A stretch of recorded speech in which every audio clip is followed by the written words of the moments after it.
AutoCAD দিয়ে এই ধরনের ডিজাইন কিভাবে করবেন সেটা আজকে দেখাবো। খুব সহজভাবে দেখানোর চেষ্টা করব। সর্বপ্রথম একটা সার্কেল নেবেন, সি লেখে এন্টার, আশা করি নিতে পারবেন।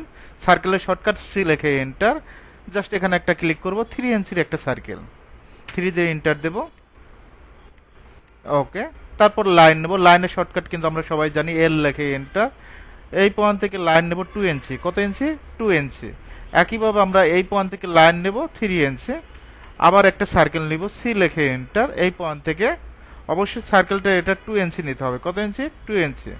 এখন আমরা এই সার্কেলটা মুভ করে দেব, এম লেখে এন্টার। এই পয়েন্ট ধরে এই পয়েন্টে মুভ করব, লাইনের একেবারে কর্নার পয়েন্ট। আবার একটা লাইন নেব এই পয়েন্ট থেকে 4 ইঞ্চি। কত ইঞ্চি? 4।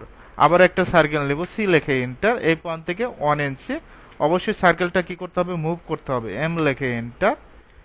এখন আমরা অ্যারে কমান্ডের সাহায্যে এই কাজটা করব। বিশেষ করে যারা অ্যারে কমান্ড কম বোঝেন তারা একটু ভিডিওটা দেখেন। সর্বপ্রথম আমরা কি করব?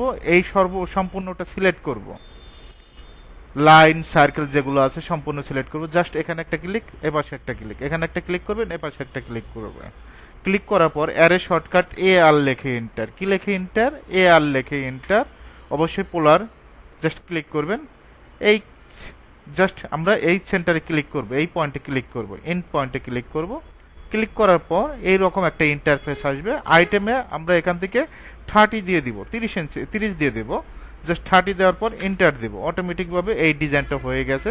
দেখেন আমার এই ডিজাইনটা যা ছিল সম্পূর্ণ এই ডিজাইনটা হোক একই ডিজাইন হয়ে গেছে।